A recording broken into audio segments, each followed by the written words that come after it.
and welcome to the Flying Cork TX.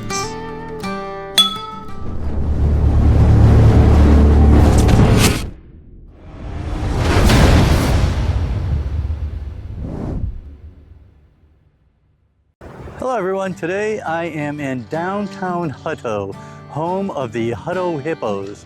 And I'm going to be visiting another wine bar today, another local one, very, very new, just recently opened. And we're going to be sitting with the owner and having a chat about what she's got going on and what she's got plans for.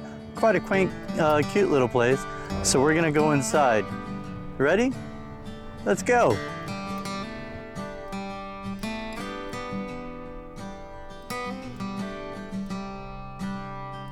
All right, folks, again, welcome. I am sitting here today with Meg Hiney in the Hutto Wine Bar in downtown Hutto, right on East Street, just near the corner of 79. Yes. Meg, cheers. Cheers, thank you. And thank you very much for sitting with me. Thank you. Definitely. I've been in here for a few times so far, and the place is very cozy, very cute. I really like it. Thank you. And anxious to see what is to be. Yes. So, if you will, to start out with, how did the brainstorming come about? I like to kind of make the joke of when people ask me when. And we're right across from the train too, by the way. Oh yeah, so you're going to hear the train. It's about it's hot time for the train to go by every 30 minutes or so. I like to say, whenever people ask me how long I had been working on this idea, I make the joke about 13 years, because that's how long I've lived in Hutto. And when we moved here, my husband and I were always looking for a place to just have a nice, quiet glass of wine, nothing too rambunctious. And there wasn't anything, so we would travel to Georgetown. We'd take many trips out to Fredericksburg. And then about 2.5 years ago, I was talking to a friend of mine, and I said, we should just open up our own wine bar. Let's just do it. And at the time, her husband knew the property owner for this building, and I met her, and we hit it off. And from that point on, I just took it very seriously. I got to work on my business plan, all of the ugly side of owning a business in terms of financial projections and setting everything up. But the passion for wine kept me motivated every time I would hit a roadblock. I just remember I'm opening a space to have great wine with my friends, hopefully introduce new people to different wines, old friends to new wines, things like that. So yeah, it was really, it was a hard road for sure, a lot of roadblocks. Yeah, I know that there's a reason that there are people out there that write business plans for a living. Yes. If you're doing it on your own, it's hard. Incredible. I have my master's degree from Texas State. I have an MBA, and so I had a little bit of practice. But when you're practicing for somebody else's business, it's very different than when you are writing your own plan for your passion project, because there's a lot at stake, as opposed to, maybe this will materialize, but this one, I really wanted this thing to come to fruition. Here we are, and it happened. Yep, you made it happen. Yes. Yeah, I know there was a soft opening time for, what was it, last October, and then I think from there you were shooting for December. And, yes, we had a lot of people reaching out asking about that. We got published in the Community Impact about an October opening date, and then the city was starting to toot a December opening date. And unfortunately, things happen in construction and licensing and permitting that you can't really anticipate. Right. You just have to be able to accept it and put out a new opening date, and then we finally got to February 28th, and we opened. Yeah. The last day of February. That was a very exciting night. Oh my gosh. I made it down here for that. Yes, I know you were here. You sat in the back corner, I remember.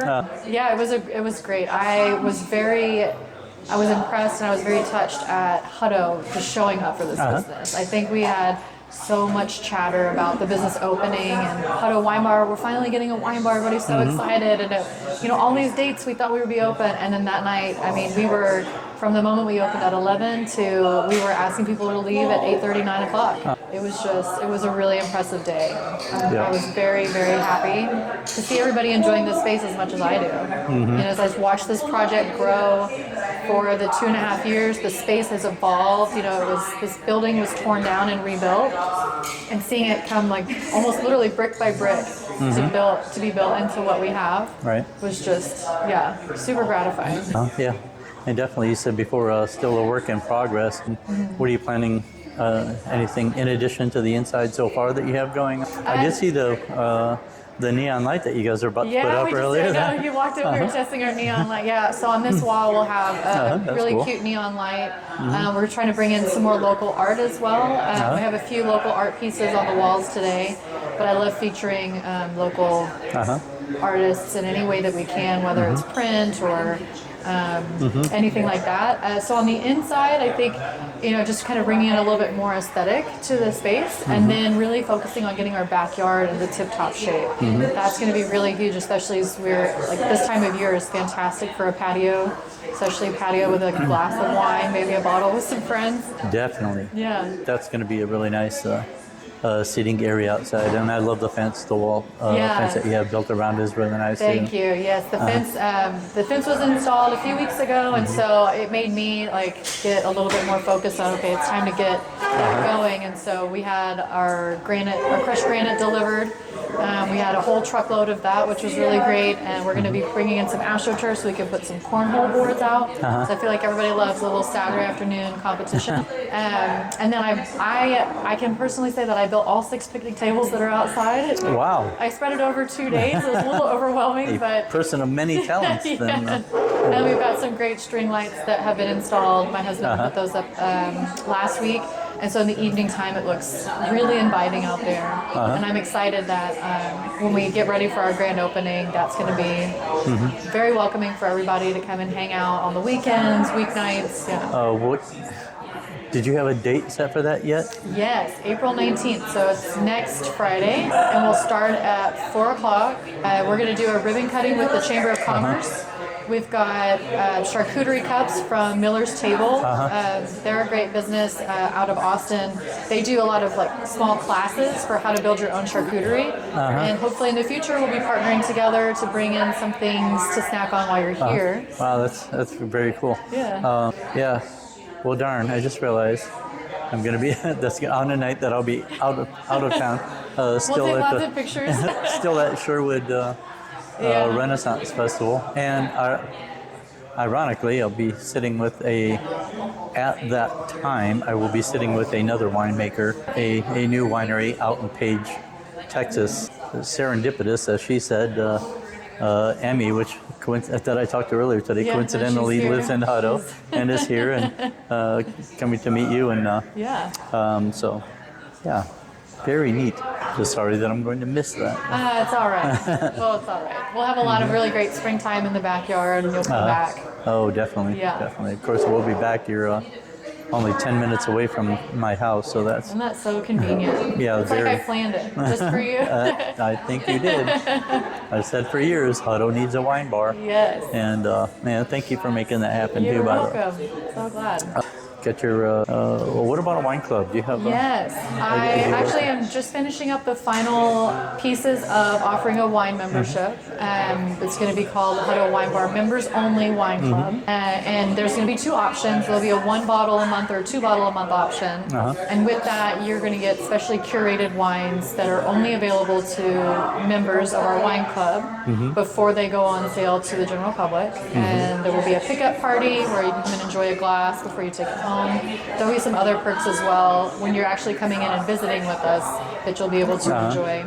And I'm hoping to get that launched this month and start advertising for that. So if you are, keep that in mind, 1 or 2 bottle guy, you let me know. Yeah, I usually like reds. He usually like white. So if it's an option of a red and a white, then that's a perfect good balance. That's a good idea. Yeah. As I look to what I would be curating for the first few months and try to get that set up. Yeah, that's good advice. Yeah. And then we'll also offer.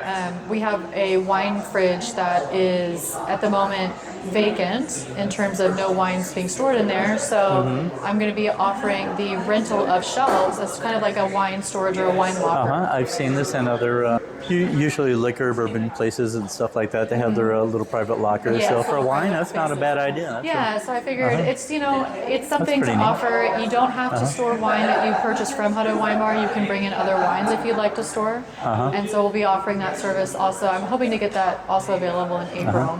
Interesting. Yeah. Anxious to see how that is. Yeah, me too. I How know. that pans out, that's I'm curious to hear because there are some. When I talk to certain people, there's definitely a market for it, and then other people are like, "Oh, that would be kind of neat." So we'll see. We'll see who bites. Right. And then we're going to be starting some classes. So classes, and then also just events, pairing classes or education classes. As you know Jake, and so Yeah. I've tasked him to get a couple of classes set up for us in May and June. In May, we're going to do a Mexican-themed wine showing to go with Cinco de Mayo, and we came up with the name. Oh, Well, yeah. Jake came up with I've heard Cinco of de that. Wino. I have heard of that, and Yeah. very much looking forward to it because there's some amazing wineries in Mexico that There are. people just have no idea. So That's right, and so we're going to be. I love that feature. We're trying to kind of solidify the wines that we're going to show that evening, and then we'll offer tickets to that event. I think we're going to do about 10 people. We're going to cap it at 10 this time. See how things go and get some good feedback, and then as we move into June, we'll see what we can cook up for June. And I know in Texas, of course, people love Texas, and I am, by the way, this is a McPherson's Sangiovese. It's a really amazing Sangiovese. Yes. So you plan on having more Texas wines in addition to that? Yeah, so right now we have the Fall Creek Chardonnay out of Driftwood. We have the McPherson Sangiovese, which you love, you enjoy. I'm going to rename it Tom's Special. Okay, the other, yeah. We know what you like when you come in. And then we have one from C.L. Butod out of also kind of like the dripping area. We have his Papa Frenchy Rosé, which is really fantastic. Which one is that? C.L. Butod, it's B-U-T-A-U-D. And it's a really great representation of a rosé. It's got a really nice balance between floral and a little fruity. And it's a Grenache rosé, which is really pleasant. And then we also carry the Winery. We have a few selections from the Winery. Those are available for bottle purchases. But yes, I would love to keep expanding inside of Texas, start bringing in some more of our locals, as they call it. Anywhere in Texas is called a local wine, which I love that. But I would love to expand there. And then also, we're going to be putting out a new menu next week. And I've really expanded it to include Old World, New World, all kinds of varietals. I think we're going to be up to about 39 wines by the glass. Wow, very nice. Offering. Really, I wanted to make sure that we offered something that anybody would enjoy. Anybody could find something to drink. So I'm really excited about that. Yeah, the good rosés are going to be really nice come summertime. Oh my goodness, yes. And that's just around the corner. That's right, yes. Nice. I like really good, dry, crispy rosés. You should try. We need to get you to try the Malbec rosé that we have right now from Bandini. Bandini is out of Argentina, and it's a Malbec rosé, and it's very nice, dry rosé. We get a lot of confusion from customers because they'll ask for a Malbec, and they'll see it on the menu is listed as a Malbec, but they don't finish the line and see that it's a Malbec rosé. So we always come with a little bit of a disclaimer. Had a very amazing Malbec white wine too, actually. That was very tasty. That's right. Very dry, very crispy, and I don't know about well balanced, but it's very little finish, but it's really nice. Extra cold during the summer as well. Yeah, that's so pleasant. People are very shocked about Malbecs coming out outside of a red wine. I think so. But that's okay. Wine is a 100% educational experience. It is. That never ends. When you think you know it, she surprises you. It's another varietal. Have not heard of that one. Yeah, I went to a tasting yesterday on Spanish wines, and I'm not going to try to pronounce it today, but it starts with an M, and it has the letter Z in it. It's like Monsuel or something like that. But it was a varietal that, when they were blending, it was used quite often in all of the 5 that I was tasting, the 5 wineries that I tasted. And so I had never heard of it before. I was very shocked, but it was very nice. It was very pleasant. Yeah. So Spain is another region that we carry. We have Italian wine, we have Texas wine, California, of course. A lot of people come in looking for California wine. And then in the new menu that's coming out next week, we'll have, I'm going to be bringing on a Sauvignon Blanc from New Zealand. So I think that's kind of a niche, but there are people in Hutto that ask for it all the time. So I'm excited to offer that one's Ranga Ranga. So I'm really excited for that one. Yeah. New Zealand's are for those that like the citrusy. Yes, a little grassy, green pepper. Yeah, like that bite to it. Very good, like against the Sauvignon Blanc out of California. That's very heavy on the citrus, and it's really, it'll be really cool. There's a lot of Any other type of wineries, winemakers? What's your vision on those that you plan on featuring? I know we talked about like planning on featuring some women winemakers and wine owners. So at the crux of the business is I wanted to give a platform for women in wine and making wine, women owning vineyards that produce really great wines. And so we try to find women first wines, and then secondarily, if we can't find one for the varietal that we're looking for. But I'm really proud to say that our menu today has 60% women made wine, and then the new menu coming out is 70%. So I'm getting closer and closer. You know, I would love to be around 80-85% female made wines. That's awesome. That list is growing. It is. It's really great. I put this one here because I wanted to showcase the Cambria, the Julia's Vineyard Pinot Noir out of California. Every person in charge of making, producing, growing this is female. So Julia Jones, the proprietor, she just had that vision of really focusing on women in wine, and so we have this one. And there's also the Catherine's Vineyard from Cambria, does the same thing. But yes, this is the opportunity. I come from my work experience is very male-dominated. I come from software management. And so I know the roadblocks, the hindrances that can come along with being a strong female in your male-dominated field. And so, as a strong female wanting to, help other strong females, that's the vision. A good space, safe space for women to feature their fantastic wines.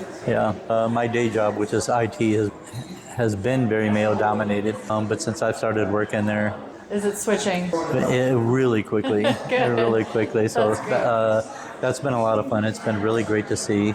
Since I've started this, my first 4 wineries that I met with at the very beginning of February, 2 were female winemakers, wine owners, and then 2 were not. So it seems to be becoming very balanced. So it's really cool. It's very interesting, and it's a lot of fun. Yes, it is. And as I meet all of these females in wine, offering the opportunity to come in and do a showing of their wines. So yesterday, the one that I visited yesterday had 5 wineries represented. 4 of the 5 had female winemakers, and I got to meet all 4 of them.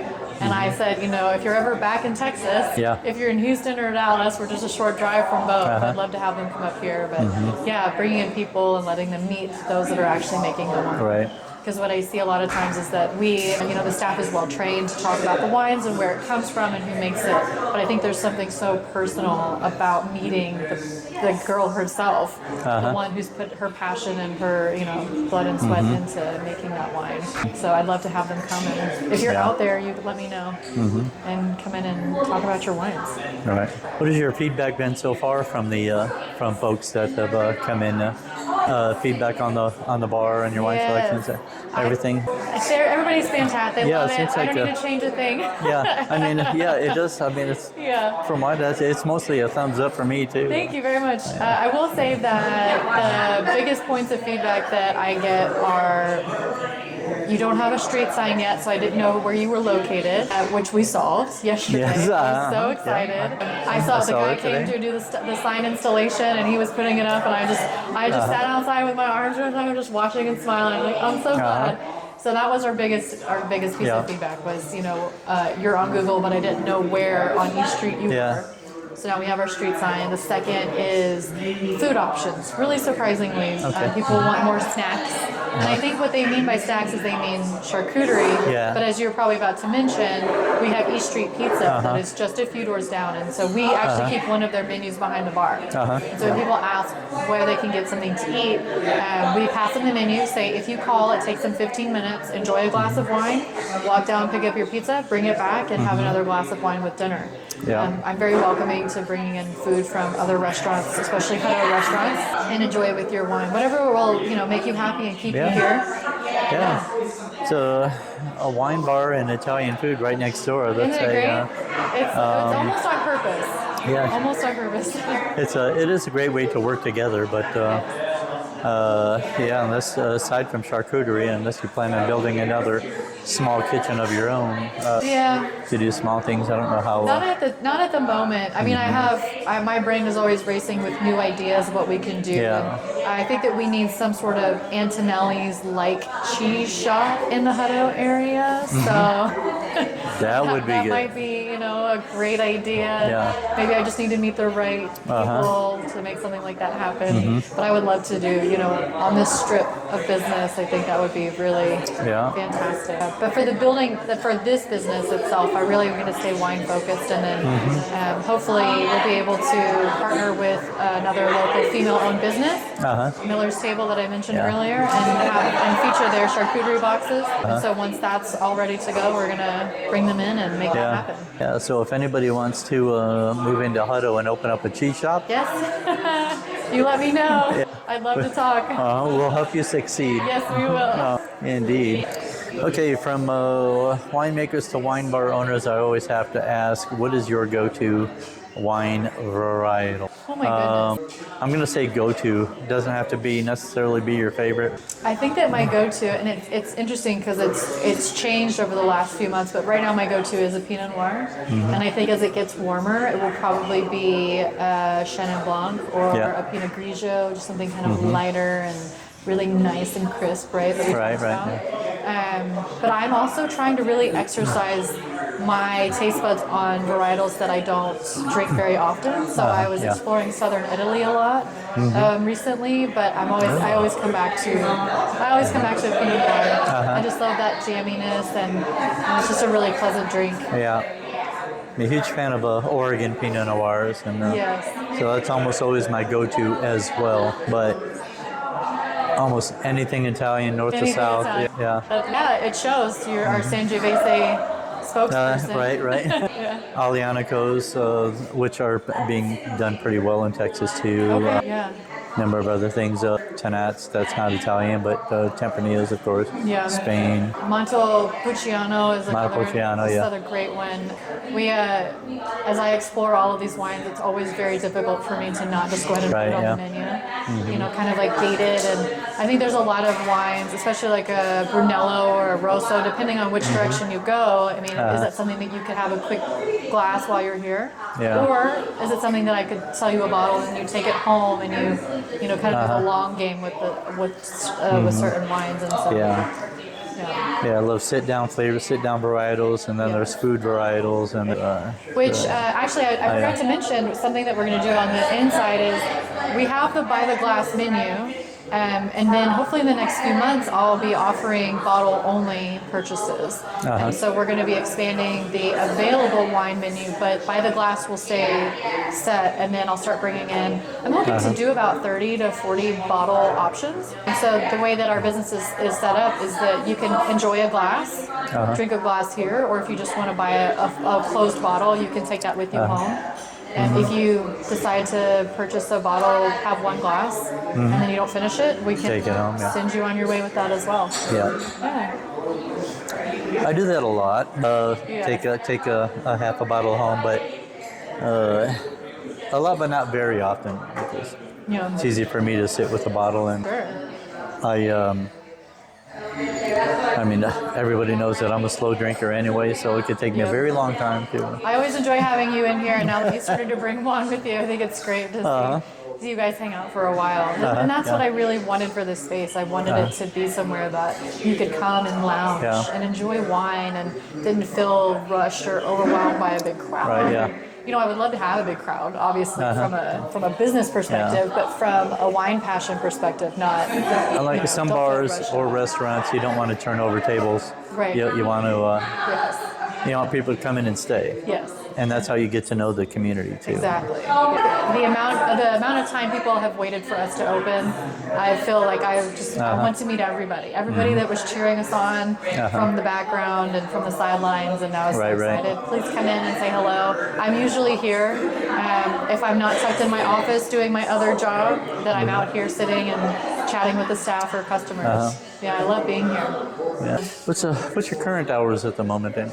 Are you Monday through Wednesday through Sunday. Wednesday through Sunday. Wednesdays and Thursdays we do close at 8. We're 11 to 8 on Wednesdays and Thursdays, and then on the weekend, Friday, Saturday, we're open from 11 to 9, and then Sunday from 12 to 6.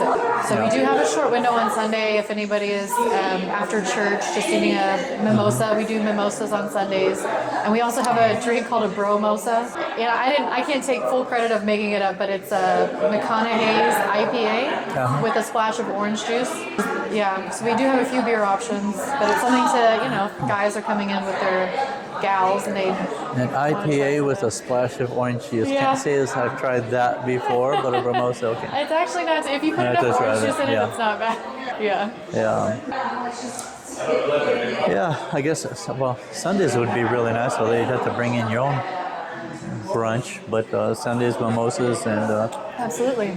there's bakeries around. Mimosas and pastries. Absolutely. That's Italy right there. It's what everybody dreams of, right? A nice good croissant with a mimosa or something else. But yes, I think that now that we have the backyard space open too on a Sunday, if you're just trying to have like a nice lazy day, sitting outside underneath the trees, we have these 3 very old, very big, tall, beautiful trees that provide so much shade. I always say that when we were actually in construction and my husband and I were coming and doing odds and ends things to get ready to open, we would stand in the backyard and it would be 100 degrees outside and it would feel like 85 with the shade cover. So it stays very nice back there. Yeah, definitely. Those are pretty old oak trees back there. Yes. Those are...